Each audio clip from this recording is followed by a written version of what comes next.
A norma estadual de determinada unidade federativa pode fixar que o procurador-geral daquele estado seja nomeado necessariamente entre os membros da carreira? É sobre isso que a gente vai conversar agora. Eu sou Felipe Fernandes, cola aqui que a gente vai esclarecer tudo sobre esse assunto. Essa foi a nossa provocação inicial, né? E aí, o que é que o Supremo Tribunal Federal está falando acerca da nomeação do Procurador-Geral do Estado? E por que que isso suscita dúvidas, né? Mas antes de qualquer coisa, para o pessoal que talvez não esteja tão habituado com os termos aqui, a gente tem que mencionar, né, que o Procurador-Geral do Estado, ele é o chefe, digamos assim, da carreira da advocacia pública de determinado estado.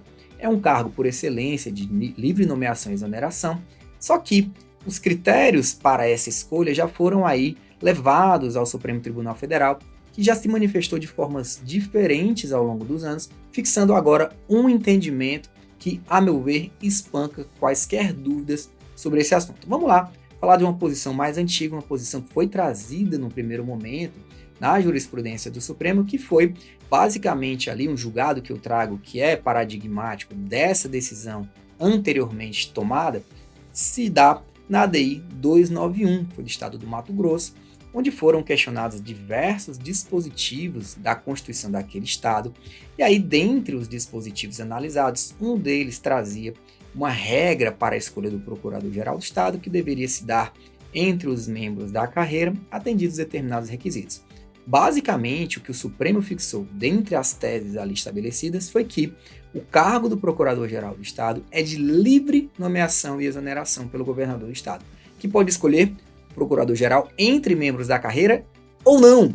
Então veja que naquele momento histórico, a Suprema Corte disse, olha, não dá para a gente limitar aqui, é algo que está dentro do âmbito de discricionariedade do governador, não cabendo a norma restringir. Pois bem, o tempo passou e o Supremo Tribunal Federal teve a oportunidade de se manifestar novamente sobre esse assunto. Dessa vez, agora no ano de 2023, a Suprema Corte se debruçou aí sobre a Lei 356 do Estado do Rio Grande do Norte. Nessa ação foi questionado o artigo 87 da Constituição daquele Estado, que fixava exatamente o quê? Fixava que a Procuradoria-Geral do Estado tem por chefe o Procurador-Geral do Estado, aquele que a gente conversou, nomeado pelo governador, dentre os integrantes da carreira. Veja que aqui essa redação vai em sentido diametralmente oposto àquela tese anteriormente firmada, que dizia que o governador poderia escolher entre membros da carreira ou não. Aqui fala que necessariamente deve se tratar de um membro da carreira. Aí vamos ver lá por que é que isso foi levado ao Supremo Tribunal Federal. A gente sabe que tem um porquê de chegar lá, e basicamente aqui isso veio com base numa impugnação firmada pelo Procurador-Geral da República, que alegou que esse tipo de redação traria uma violação ao princípio da simetria. Por quê, Felipe? Porque o artigo 131, parágrafo 1º da Constituição, que versa sobre a Advocacia Geral da União, a AGU, ela não tem esse tipo de restrição. Veja só a redação do parágrafo 1º do artigo 131. A Advocacia Geral da União tem por chefe o Advogado-Geral da União, de livre nomeação pelo Presidente da República, dentre cidadãos maiores de 35 anos, de notável saber jurídico e reputação ilibada. Veja que nada fala sobre ele ser membro da carreira. O raciocínio da PGR aqui, então, foi no sentido de que, olha, a norma constitucional que trata aqui para a Advocacia Pública Federal não traz essa restrição. Por simetria, as normas estaduais não poderiam fazê-lo. É isso. O Supremo acatou esse argumento. O STF disse basicamente que não, que esse argumento não deverá ser acatado porque não ofende a Constituição a previsão em ato normativo estadual de obrigatoriedade da escolha do Procurador-Geral do Estado entre os integrantes da respectiva carreira, ou seja, a Suprema Corte mudou a jurisprudência dela para fixar nesse julgado mais recente que não há óbice que a norma estadual traga um requisito específico, como por exemplo, que o Procurador-Geral do Estado seja um membro da carreira. E a gente tem um precedente mais recente, que foi a ADI que a gente trata aqui nesse julgado, a ADI 5342, que, a meu ver, espanca qualquer dúvida que ainda poderia subsistir quanto a este assunto.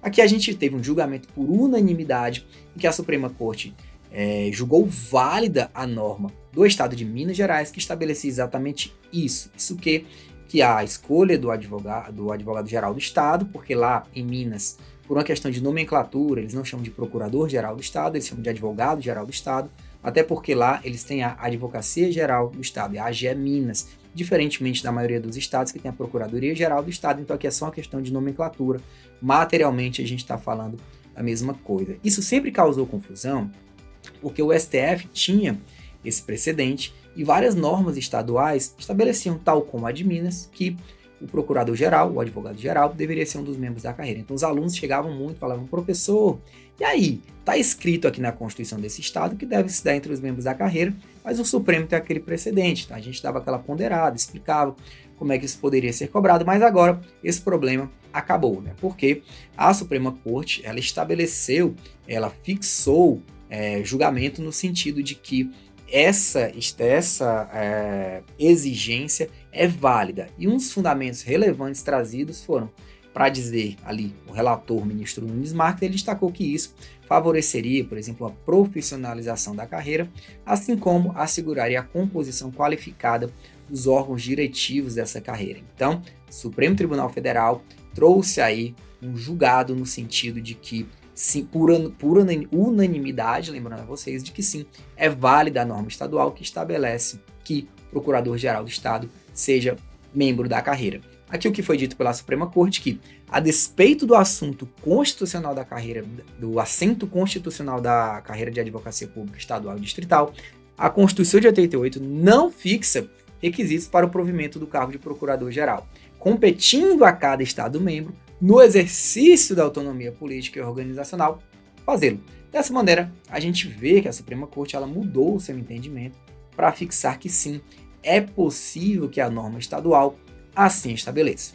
Então, essa foi a nossa análise de hoje. A gente espera que vocês tenham gostado. Sigam nos acompanhando aqui nas nossas redes sociais, aqui no YouTube. É sempre um prazer, uma grande honra fazer parte da sua preparação. Eu fico por aqui hoje. Nos acompanhem. Essa é a nossa grande missão, é trazer conhecimento para vocês. Apareçam novamente. Um grande abraço e até a próxima.